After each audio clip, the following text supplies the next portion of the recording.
hit this record button and Yeah. start over what you just said. I'm doing great, feeling great, and then you said, Yes, I'm feeling great. I got a bit of a cold, but I'm gonna be all right. A lot of my clients are sick. Beautiful wife is sick. Beautiful baby is sick. But you know what? It's got my green tea, great antioxidants, awesome self-care. I journaled today. I meditated today. Got my workout in. All that felt great. I still wanted to move today. Super important. You want to feel, even when you don't feel your best physically, you don't want to not move, which is so important. And so anyway, so I'm feeling a lot better. I'm super excited to see you, man. Super excited to be a part of this. well, I'm excited to be here and be on. And, I just want to say, like, you're doing everything by the book. You're doing it all. That's exactly what you need. And maybe we'll find something if you allow me to play with the things that I do professionally. Yeah. Maybe you'll feel better in like 2 minutes.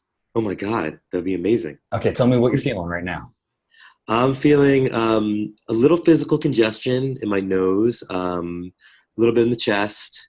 Body feels good. I don't feel achy at all in the joints. I feel a little run down, a little tired physically. Part of that is the sleep has not been ideal lately with beautiful daughter teething a lot and got pipes just like Mariah Carey.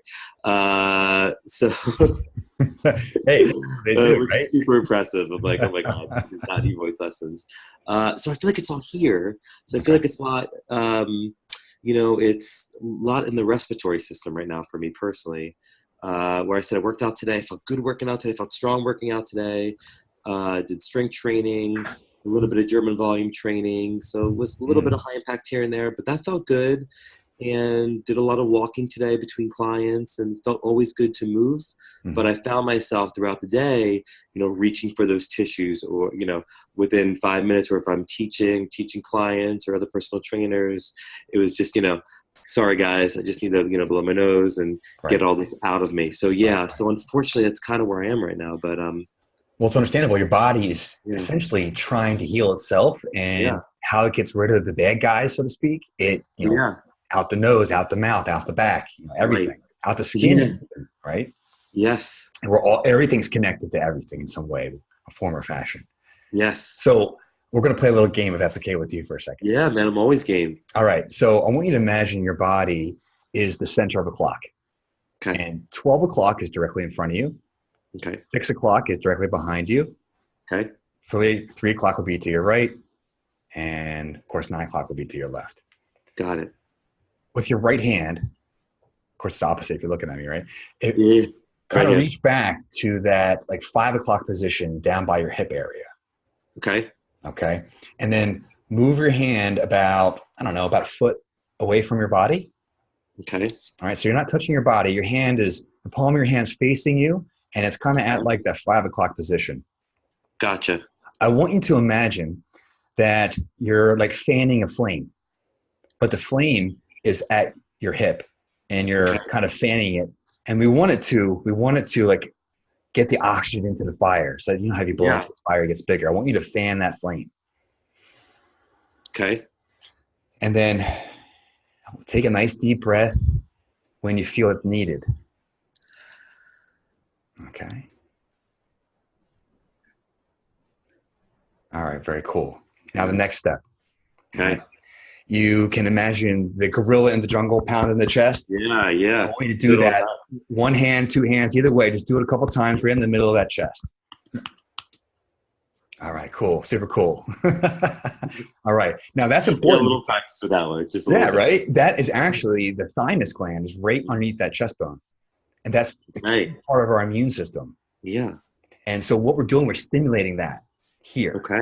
Now over here, that's an energy healing technique that I just, I'm not going to go into it too much, though I just connected with you. I found out where your body was kind of stuck in the in the energy world, and then we move it. Okay.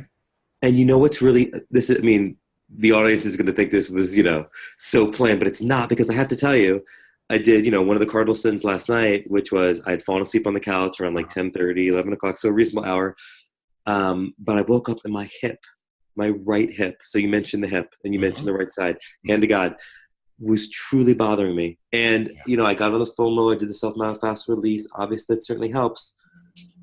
But what you just did really made me feel better. I really could feel the lengthening. I swear to you, that was awesome. I know. It could be like, oh my goodness, this is such a planned thing. What is going on is we're all connected in some way. If we get into that really kind of interesting thinking, the philosophy of life stuff, we're all one. That's kind of a thing we've been hearing a lot lately, I feel. Oh, yeah. And so this is in part what I do with my clients. You're just like if you walk into a party, you go to someone's house or you meet somebody, you can kind of get that feel. Oh, yeah. Is it good to be there? Is it not good to be there? And this, I just took that to the nth degree. And it's something I've been studying for more than a decade now. So, sure. So it is an evolving practice. However, it was just so perfect that here you are, you're dealing with something and we need to help shift that energy. Yeah. Yeah. That was wonderful. Seriously. That's awesome. I'm glad. I'm going to do more of that. I'll have to look back at the recording, but I feel like your face looks clearer. Clear, uniform color. Yeah, it was really helpful. So I had an opportunity to read your book. Great. I really enjoyed it. And I thought that we shared a lot of the same practices. I thought we shared the same wavelength of the mind and body connection. And in my emotional practice with my clients, one of the things that really struck a chord with me is, we talk about being worthy. I mean, certainly all roads lead back to self-love, but we really talk about being worthy and being your biggest fan. And I thought that was very interesting that you had something about that in your book. And then I also found it very fascinating about, you were talking about in your 20s, how you taken this personal journey of, okay, I have some physical things that I shouldn't have in my 20s. There were some other, extreme personal things that were going on with you. And then you made that incredible shift in your life to want to do even more. You wanted to progress. And I would love to know personally how you made that shift. When did you decide, okay, all these things are happening to me. My health could be at a detriment here. These are real physical problems. These are physical elements, and you talk about the weight gain and so forth. And so I'm just curious to know is you had to have that wherewithal. You talk about in your book about making decisions. Right. You talk about, making choices. So was that a choice that you made exactly on your own? Did you have a mentor at the time? I just would love to know that because I found that incredibly inspiring. Well, a little bit of my story. I was at this point that we're talking about 26 years old. Mm-hmm. I had recently graduated from, got my chiropractic degree, my doctorate. And I was in chiropractic, it's about the brain and nervous system. Yes. Food wasn't really that critical for me. I was just eating because I enjoyed eating. And that's something I've always enjoyed to do. Yeah. In fact, it was I just kind of grew up like most people, McDonald's once a week. Sure. Pizza once a week. Your mom's just trying to make food to fill you because I'm a growing teenager eating out of house and home. Yeah. And when I was in college football, playing college football, you ate to gain weight. The bigger you were, the better you were. It was part of the philosophy. Mm-hmm. And you needed to pack on those pounds. And so I continued that eating habit. Now I had lots of physical injuries and more importantly, in fact, I'm having an even deeper part of my story literally going on right now in my life, but it's the mental emotional injuries that I was unknowingly covering up through the eating. And so now here I am, I graduated, I've done, I've gotten a job. I'm a real person in the real world now. And I'm still eating hoagies at lunch and cheesesteaks at lunch and meatball sandwiches and fast food because I don't want to cook because I'm tired. And next thing you know, I am staring at myself in the mirror, 280 pounds. And the doctor I'm working for, he starts giving me books to read. He starts, hey, you got to come attend this seminar with me. Come this seminar. Because, I thought I could, I thought I knew it all. However, graduating gave me the right to be a doctor and it gave me the right to learn more. And that's what's required. Yeah. So here I am sitting in the seminar about lifestyle. It was by professional Dr. James Chestnut. He taught this program called the Certification for Chiropractic Wellness Practitioners. And basically it went into genetics, our food, how we think, and how we move. And so when I attended that How We Think module, he's asking the audience these questions. And some of the questions that really started to connect with me, he goes, look at your parents. Think about your parents for a moment. Think about their food choices. Think about their movement choices. Think about their conversation choices. Now, that's going to be you in about 30 years. And I looked at my parents, and I love my parents. They've done right by me in so many good ways, and they've also challenged me in some ways that I'm not happy about. However, I looked at their health, and it is not where I wanted to be. In fact, I was right on track to be where my dad is at 60, and I wasn't even 30 yet. And wow, it was really a smack in my face. I'm basically a living hypocrite at that point. I'm teaching these health classes. I'm obese. I have pretty much everything they call now Syndrome X, but pre-diabetic, high cholesterol, high blood pressure, skin rashes, male organ challenges, just anger issues. And these were all culminating. How did I solve this? By eating. Run to the Wawa, get the ice cream, order the pizza, no big deal. But I stuff the emotions down, and literally that's what we do. We eat to stuff emotions down. It's one of the ways people do it. Agreed. And that's where, that seminar was a big wake-up call. And I was, I guess I was so horrified with myself that it was either do or die at that moment. And so this was really like your life was on the line. It really was. And literally it was. So it was, and I think this is where a lot of men get is it's the rock and the hard place. You got your lowest point in life, and then you're either going to keep doing it or you're going to make a change. Right. So I chose to make a change because I had a lot of life ahead of me, and I had so many things I wanted to do and accomplish.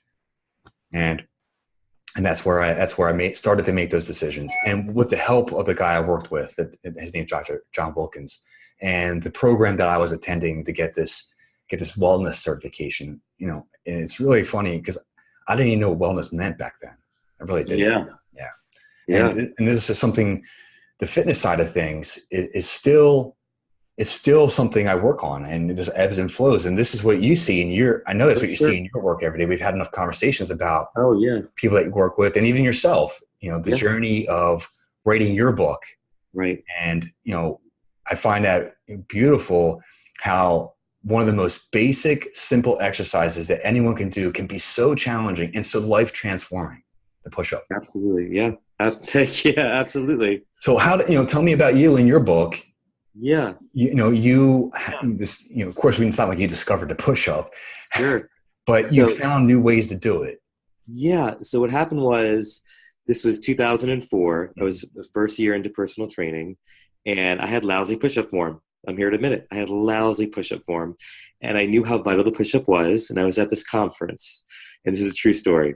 So I'm with all these other personal trainers who are, 0% body fat, and everybody is like, the LeBron James or Michael Jordan of the room. And then there's me, who was a fine athlete, but not like them.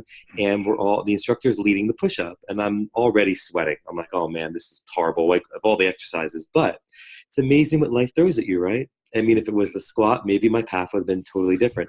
So what had happened next was everybody got in that push-up position. I could not find the neutral spine. My hips were too high. They were dropping. I was hiking. I was leaning. I was rotating. My scapula was rounded. The form was lousy. Elbows were flared out, way past 90 degrees. And it was challenging, and I was really sweating. And the instructor had come over, and she was very sweet. And there was actually two. There was a gentleman and this really nice female instructor, and they were adjusting me. And they were trying to find the correct spine. They just couldn't get me to do it. I just could not. I was so blocked emotionally. I could not find it for the life of me. And it was embarrassing. It was super embarrassing because, again, it was with all these fit people. I'm supposed to be a personal trainer. So I left with a big challenge, which was I could have walked away from the push-up, or I could face the push-up, and I could master the form and go on to do greater things. And of course, I chose the latter.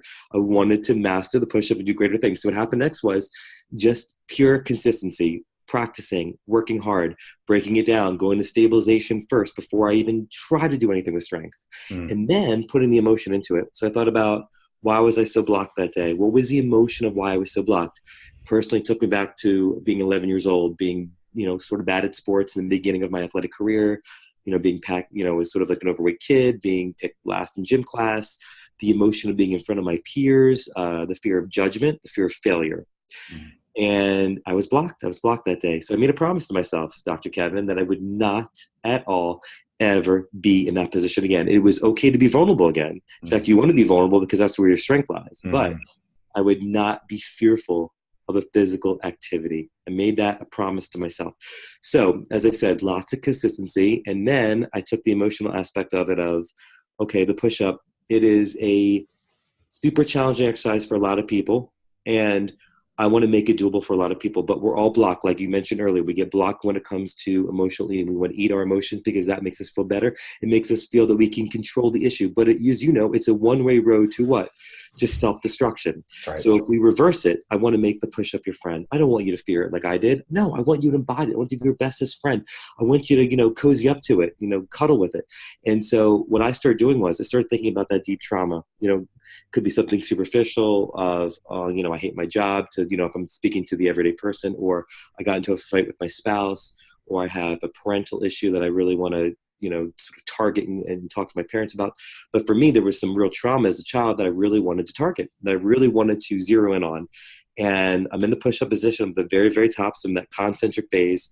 And okay, so I'm really starting from head to tail, where I have my ankle complex forward. I'm making sure my knees are fully extended, my glutes are engaged. I'm really engaging my transverse abdominis, as you know. My scapula is nice and flat, not rounded. I'm really in that 45-degree angle with my elbows. I'm really feeling my palms. I'm feeling grounded on the floor with my palms, something I coined, which is called mitten hands, where, there's no cupping. You're really feeling grounded.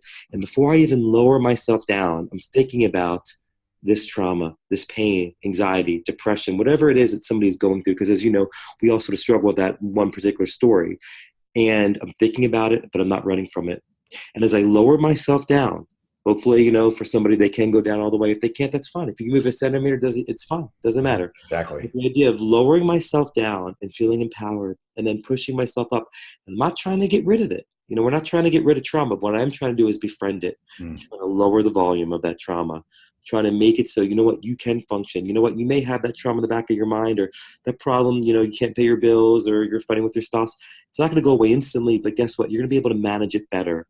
And so this is just a small practice, a small tool that I have found that I was able to find the push-up. I was able to complete the push-up. I was able to find the strength, and then obviously the power when performing the push-up. So I had to write a book about it.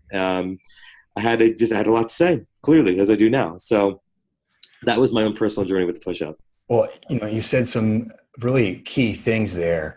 And, when essentially, I like to call it bringing your pain to tea, bringing the challenge to tea. So you welcomed it, you allowed it to be present. And yes, I look at our emotions as indicators. They're warning signs. This is the right way to take. This is something that's not right. And so your body's speaking to you essentially, and you're welcoming that message in. Yes. And then, when we talked last time, it's something clicked in me in my neurologic brain.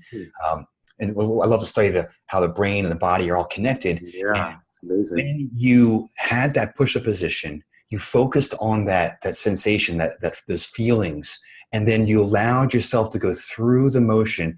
It's literally rewiring the brain to regain that self-control, to regain that power, to re-empower yourself. And whether or not you can recall the origin of the emotion or not, that is one of the most key things I've ever heard.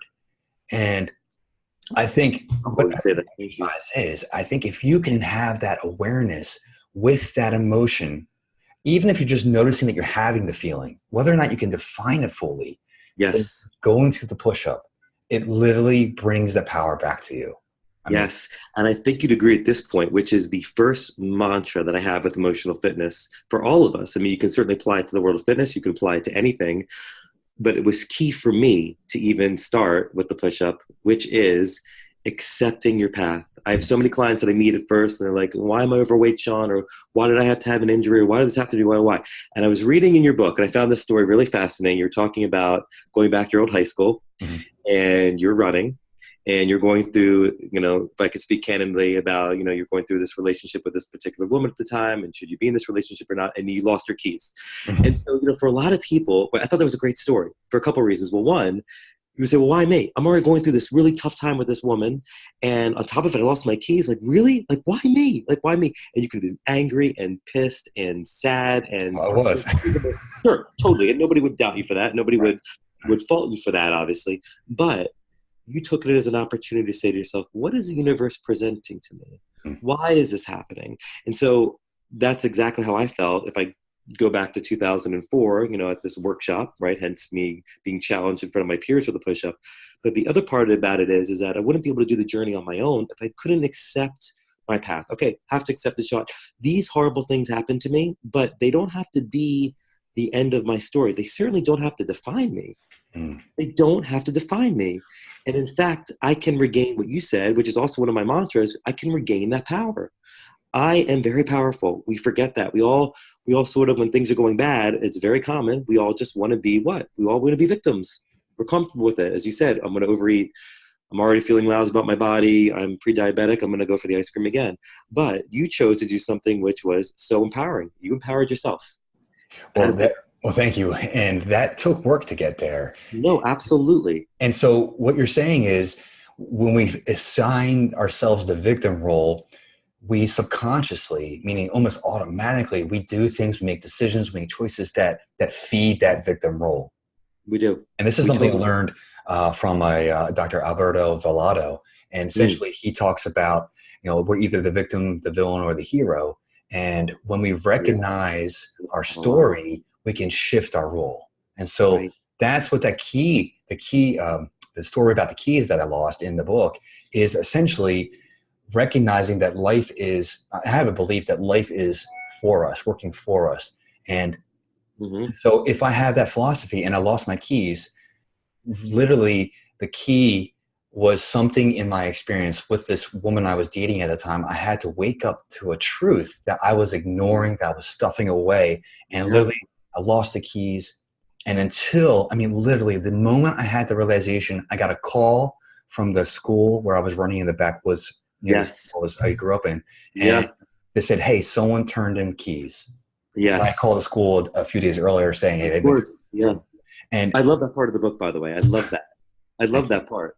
Thank you. That was one of the most amazing, life-changing moments in my my life, really. Well, you know why I loved it? Because it was validation. It was almost like the universe validating you.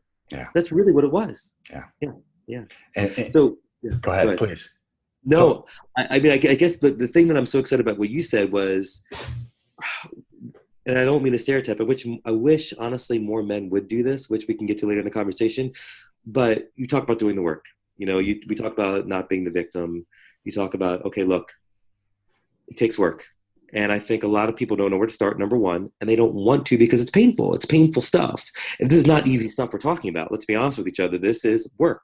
But it's the most rewarding work you will ever do.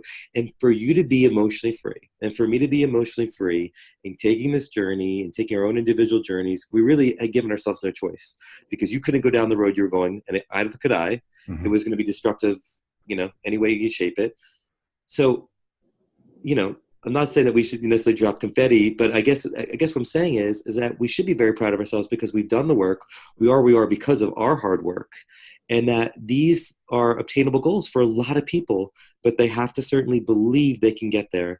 And the reward really is emotional freedom. And to me, that's no greater reward. That's happiness. That's everything wrapped into one. Whatever it is you're searching for, that's it. It's more than you think that it is. Right? So isn't it? That's the pot of gold, in my opinion. It really is, because when your emotions, they can control your life. Everything. And what we have to wake up to is that the emotions are the indicators, just like the check engine light. And so when something's out of whack, there's something to be addressed. And like you said, I think we should jump into it right now. As men, let's do it. It's not the attitude that we're raised in. At least most of us are not raised in. Yes. I grew up in a very much, lift more weight, hit harder. Don't tell me if you're hurt, only if you're injured type atmosphere. And, I wasn't going to be the person that said I'm injured. So I just sucked it up. And that's been a lot of my life. And there's times when I was 26 that culminated to a huge decision point. That was a fork in the road moment for me. And so I'm very thankful that it chose the way I chose. Yeah, of course.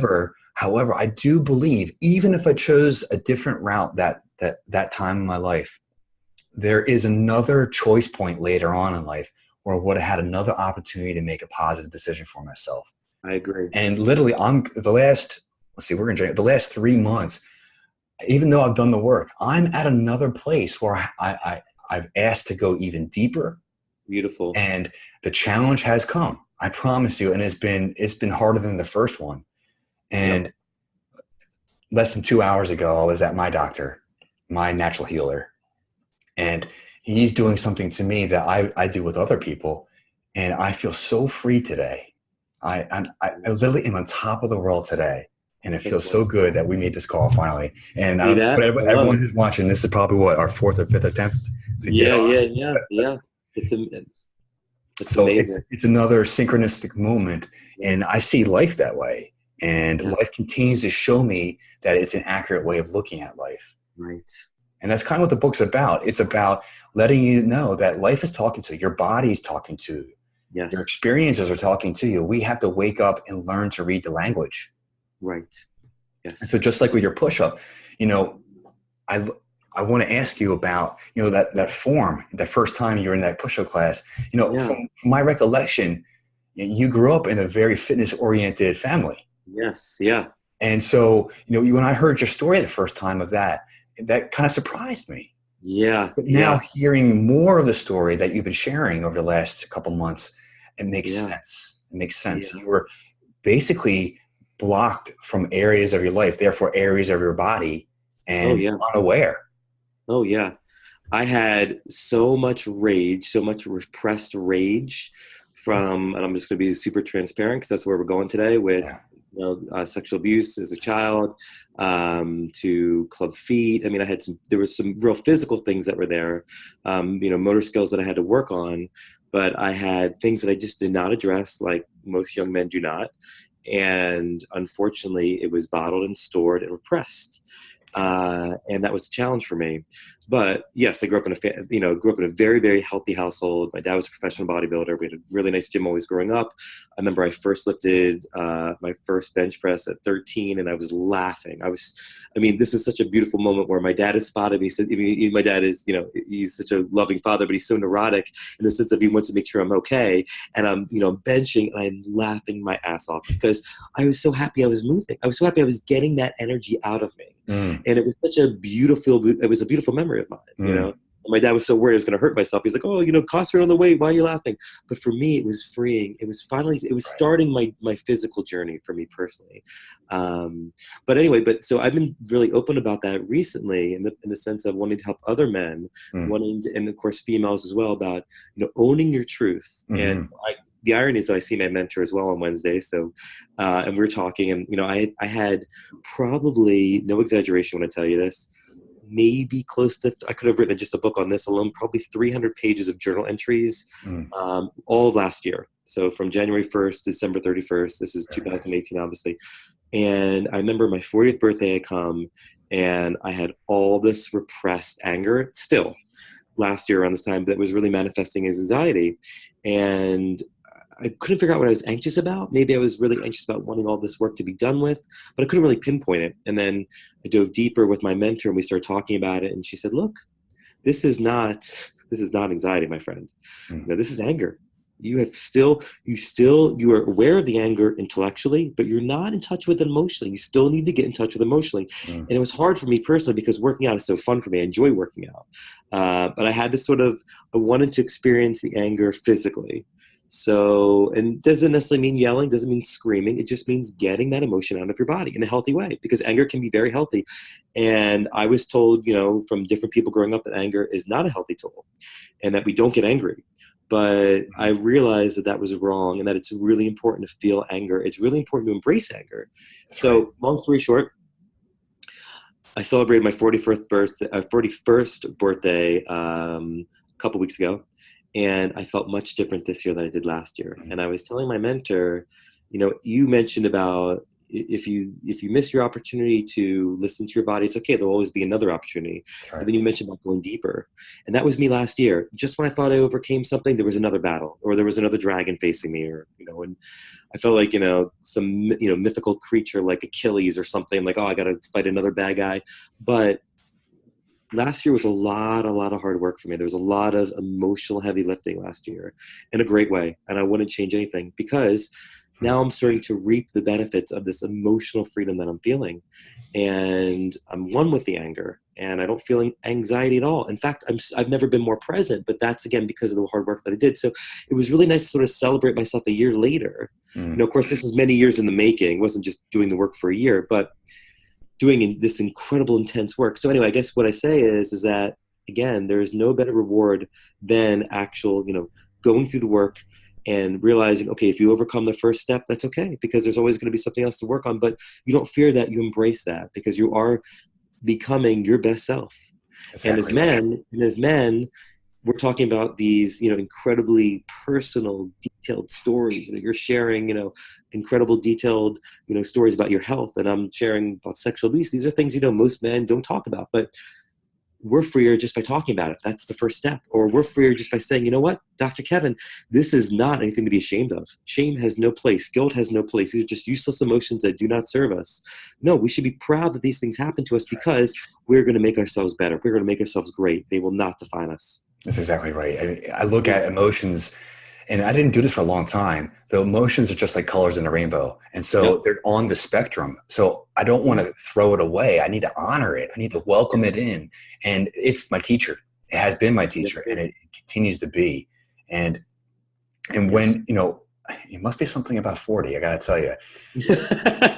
And literally there is some legitimacy to that. On the inside of our body, there's times between 36 and 40, and then 47 and 50, that we all go through these different transitions physiologically. And so it also comes with a mental transformation. Yeah. And I look at it as, if the diamond analogy, the diamond only forms from coal through pressure.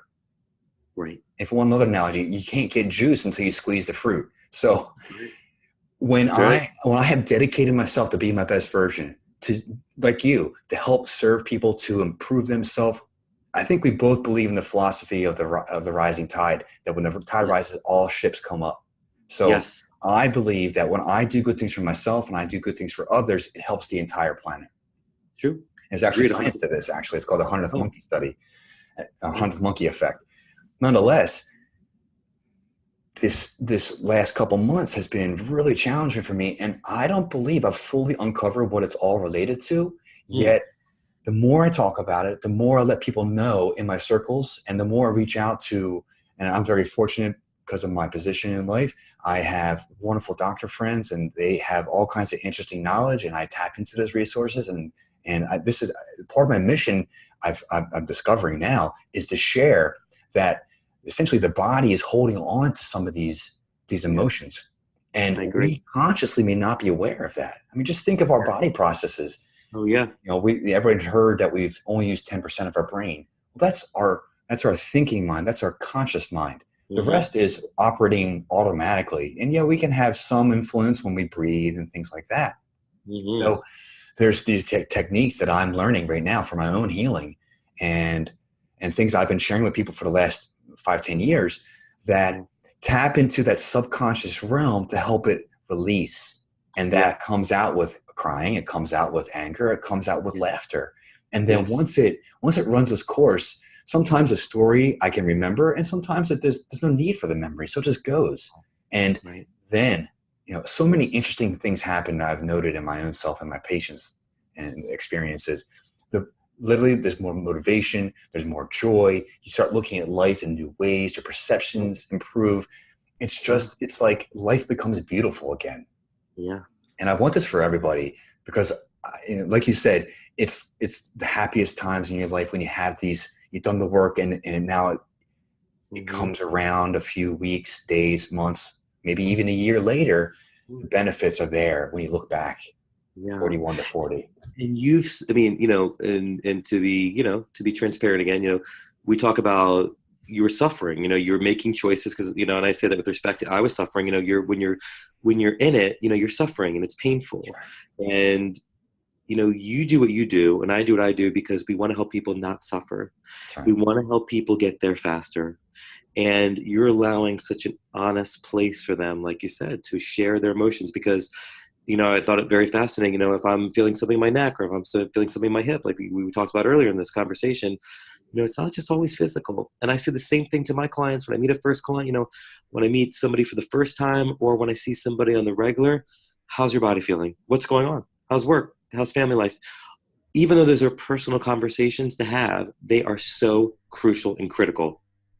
I can't just know about the body. Okay, you're feeling overactive here. You're feeling weak here. That's so superficial, as you know. I got to go deeper. It's so important to have that knowledge. And as you said, when you're with somebody and whether they cry or whether happy or frustrated or angry or sad, whatever emotion they're feeling, I mean, you're always so super honored to experience that. I know I am as well. But that's the release. That's the organic release that individual needs for whatever reason's going on in their life. And it's super empowering. And I tell clients all the time, if they feel that way with me, I had certain clients that do that today, if not yesterday, if not this entire week, and they always want to apologize. And I say, there's nothing to apologize for. Absolutely not. That was an organic emotion that you just experienced. I want you to own that. I want you to stay with that because that's your power right there. Yeah. It really is. What in my circles, we call that the innate intelligence, the wisdom within. And it's constantly talking to us. And when it has the opportunity, because they feel safe with you, because they feel, that there's that vulnerability, and that vulnerability is like a sweetness. It's an openness. It's it's the door that allows that flow to occur. Yes. And then when that happens, there's just beauty that comes every time, even though it may not feel that way, because it has to bubble up sometimes. And as it bubbles up, the stories come, the feelings come, and our interpretations come, and our perceptions come with that. But many of those are not based in truth. Right. And so that's what we're talking about earlier when we take on that victim role. It's not based in truth. Right. And I love what you just said, because I'm, for me in my emotional fitness practice, again, that first step is accepting your path, which I know is the hardest for most people. That's literally, I think the 5 steps in my program, I think that is literally the hardest step. But what you just said, I think is super empowering, that if you miss your moment, if you've missed your opportunity, it's okay. There's going to be another opportunity. Absolutely. The universe will keep sending you these signals or these teaching moments, which I think is so amazing. Because, I don't want somebody listening or to hear this or to watch this and say, well, that's it for me. I already missed it. No, you haven't missed it. And I say this to clients all the time where they're like, Shaun, I haven't, if I see somebody new for the first time, right? This is a true story where this person wanted to lose a certain amount of weight. They didn't reach their goal in the past. They're with me now to lose this weight. And of course, I want to go over the emotional response. Why do you want to lose this weight? But I say to this person, even though you haven't lost it before, even though you weren't able to do this exercise before, I don't like that word always, because that is a temporary word. It's a temporary word. It doesn't mean it's negative talk. It doesn't mean that it's not going to happen for you. I think if we can get inside our heads and be kinder to ourselves, because I really want to talk about that. And I know you do that a lot. I know you work with your patients that it's being your best friend, being your biggest fan. You wouldn't think about how you treat yourself. I thought it was very interesting in your book. You talked about you had come home, you had a tough day, and I found this very fascinating. And you talked to, your spouse at the time, and you said, probably wasn't the best talk, probably was a little negative, a little short. I wouldn't talk to a stranger that way. I believe that's how you quoted it, right? Am I right? That's right. And and so how do we treat ourselves? Because I'd like to know your thoughts on this. How do we treat ourselves kinder? I mean, I know what I would say to my clients, but I'm curious to know what you would say. How do you break that mold? Because, you'll do anything for your friend, you'll do anything for your spouse, your child, right? We both have young daughters. We'll do anything for them under the sun, right? If I'm like, hey, man, lift this 500-pound weight, you'll do it for your daughter, man. You walk through walls, one-legged. You'll do a pistol squat if you had to. But maybe if it was yourself, not so much. So right. How do you change that? How do you change that way of thinking? Well, there's a couple different ways, though. One of the ones I like the most is, first, you have to become aware. You have to become aware that you're having a thought in the first place. Right. So many times we're not even paying attention to the thoughts that are going in our mind. And they say like 70,000 thoughts a day on average. Right. So there's so much talk going on. I'm thinking. So I like to call it the monkey mind exercise. And literally, you just write down a couple of the major thoughts that are happening that are the negative self-talk. And once you find out what some of those major ones are, you write them down. And I rework the phrase. So I used to say that was stupid of me. I say it all the time to myself. And so once I figured that out, I reworked it to say I could be smarter about that. That became my affirmation. I love that. Now, affirmations are one of the best ways to get past that conscious mind into the subconscious mind. So we want to start saying that repeatedly. Now, there's another wrinkle to that. It's called affirmations. So we want to also ask, why am I smarter? So if we ask our brain a question, our brain has an ability, it has to answer it. So if we ask ourselves, well, why are we so stupid? Or how could we be more smart? Well, the brain's going to come up with an answer. So what the quality of your question you're asking yourself is going to really dictate the quality of the answer you're going to get, and therefore the feelings and emotions that come with that. Right.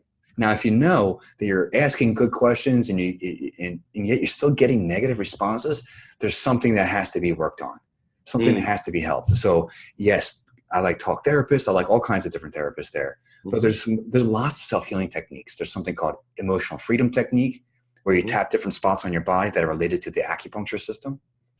There's something called the Sedona method, and you ask yourself different questions, these why questions, these could you questions, these is it possible type questions. And it's as if, just like we talked about earlier with welcoming it in, it almost releases the intensity of the experience and you feel more peaceful. Sure. So all these take repetition, just like push-ups. So you get better and better and better. So step number one is awareness, waking up, saying, yes, I know I can be better. Yes, I want to be better, and I deserve to be better. That's right. Thanks. So, you use the word deserve, which is another one of my steps, one of my mantras about that you are worthy.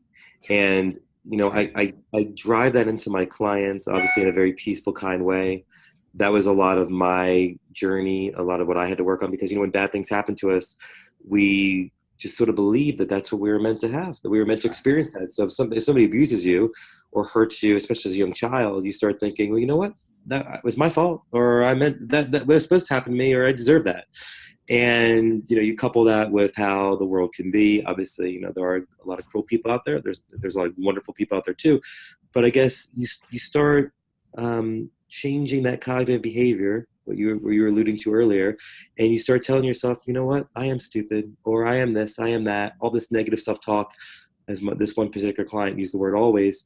And it's sad. It's really, really sad, because we self-loathe. Where, I think with social media being what it is, it's such a wonderful tool, but I think for a lot of people, it's, especially with young kids, and I do see a few teenagers where it's, I didn't have it when I was a teenager, obviously, and I know you didn't either, clearly, but it doesn't really serve them all so well, where you start looking at someone's life and you start thinking they have no problems, and you start comparing, and you create this awful mirror effect, and it's really it's a detriment.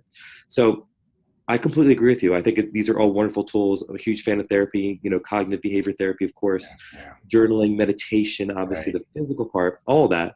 But I think it's not a one size fits all, which you mentioned. And so I think it's whatever serves somebody in a healthy way. But, changing that vernacular, where for me personally, it was, I am worthy, or I am, you see all these taglines that people use, I can't remember the exact commercials, but, you're worth it, or whatever it is, which is silly, but also the message, whether you want to, whether this consumer wants you to buy the product or not, at least it's a bit positive, the sense of, you are worth it. There's no price on self-care. That's just it. There's no, you mentioned this in your book. And I love this, because it's not selfish to have self-care in your life. It's not selfish, especially if you're a parent like we are. It's not selfish to go to the gym. It's not selfish to get a massage. It's not selfish to go to the chiropractor. It's not selfish to see a personal trainer. These things are not selfish. These things are a necessity. That's right. You will not heal yourself if you do not take care of yourself. That's right. So we just share the same mind on so many levels, but that was another huge takeaway for me. Yeah. I absolutely love that. And we all can get there real easily. It's just if you've ever been in an airplane or seen a movie in there about something in an airplane, it's the oxygen mask analogy. Totally. Right. And I wanted to step back to something you said a moment ago. when we talk about deserving and worth and value, it's Mm-hmm. really this, and it's, our daughters are at this age, they're starting to ask why, starting to ask Yes. why a lot. And so Yes. here we are, we're hurt children. People around us are trying to do the best they can. And some people, they've been hurt themselves. So they're just unknowingly playing out the role. And Right. we ask this question of why is it happening? And then our brain has to come up with a story. So of course you become a victim. Of course you're stupid. Of course this, that, and the other thing. And Right. and so this is where we get to use our educated mind. This is where we get to use and ask a new question. And Mm-hmm. then we can get better answers and then start to heal that child self, start to heal where we are now, and start to see the beauty in life. Yes. Thank you for bringing that up, Shaun. And the child self, by the way, thank you for bringing this up. The child self, that subconscious mind, right? Because let's be honest, your childhood is so important. It's where, you start forming all these ideas of, they say your personality is set between the ages of 3 and 5. Mm. You start, you look at your parents as these teachers, you idolize your parents, whether they're right or wrong. That's right. But you start creating all these foundations, in other words. Mm-hmm. And a lot of stuff gets pushed down. A lot of this stuff gets pushed down that we don't even realize. That's right. And I mean, clearly if you don't do the work, and then you mentioned earlier in this conversation about people being not aware. So, okay, let's say unfortunate things happen to you as a child, you start to age, you become a teenager, the life choices that you make, you may be making those subconsciously, not even realize you're even making them. That's right. Because you're not aware of the things that happened to you as a child. And so to me, that's so sad. I mean, to me, that's, and in certain ways, I mean, you certainly saved yourself, as did I, but certain people aren't so lucky. And so that's so unfortunate, when I hear stories like that. So I guess what I'm saying is it's so important to kind of do your best to go back. And obviously your experience as a child might be different than someone else's experience when you were a child, but your experience is really real to you. Your reality is real to you and it's true to you. That's right. And you have to honor that. And I know that you do. And I think that's a beautiful thing because a lot of people don't honor their past. And therefore, if you can't honor your past, it's going to follow you. These lessons in life, I truly believe, keep coming up. The universe has a very incredible way of presenting itself with the same lesson to learn over and over and over again until you do. Well, there's some basic needs we all have in common.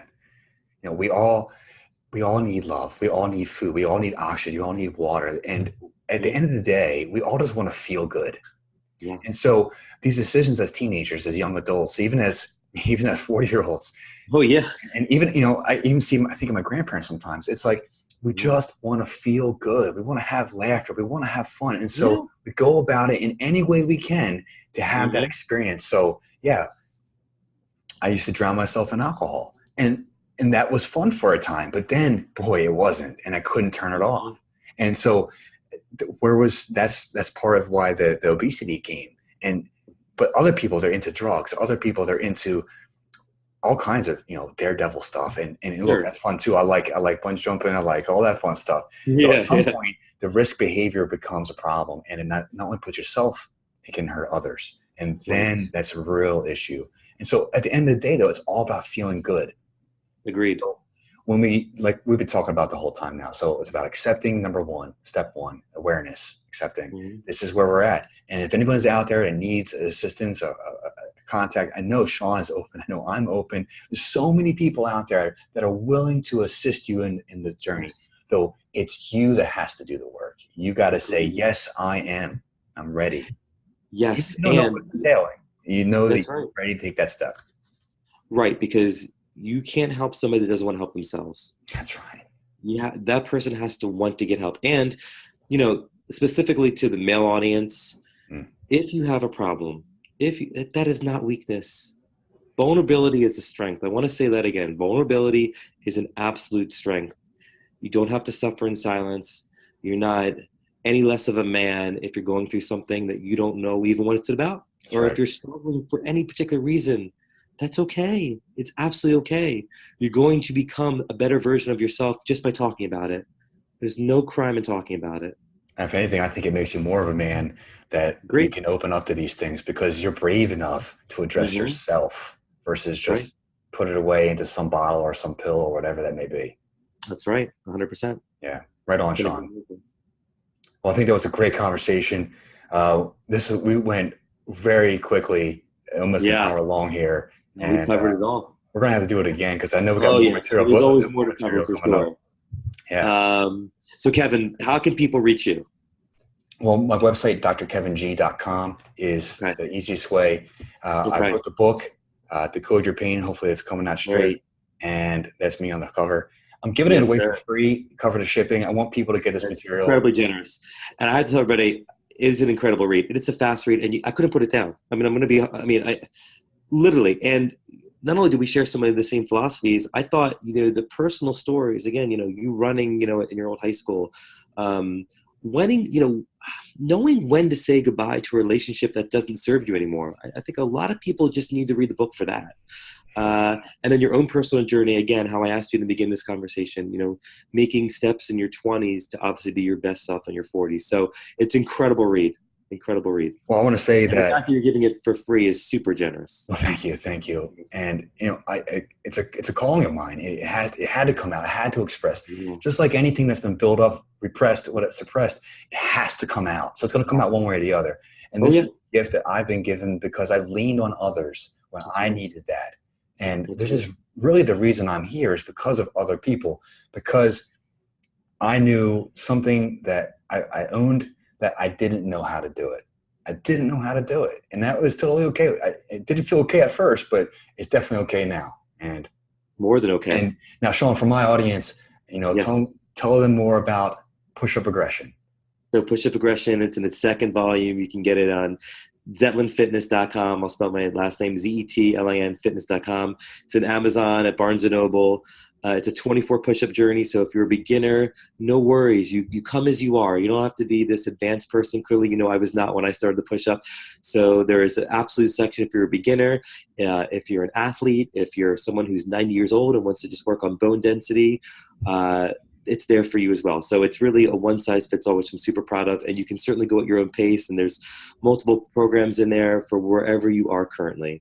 I talk a bit about posture, of course, the emotional journey, and most importantly, believing that you can do an exercise. Not thinking you can do it, believe that you can do it, because you're worthy enough to do it. You really are. That's exactly right. Well, Shaun, thank you so much for your time. Thank you, man. This was super fun. I can't wait for the next one. That's right. All right. Beautiful. Thank you so much, Dr. Kevin.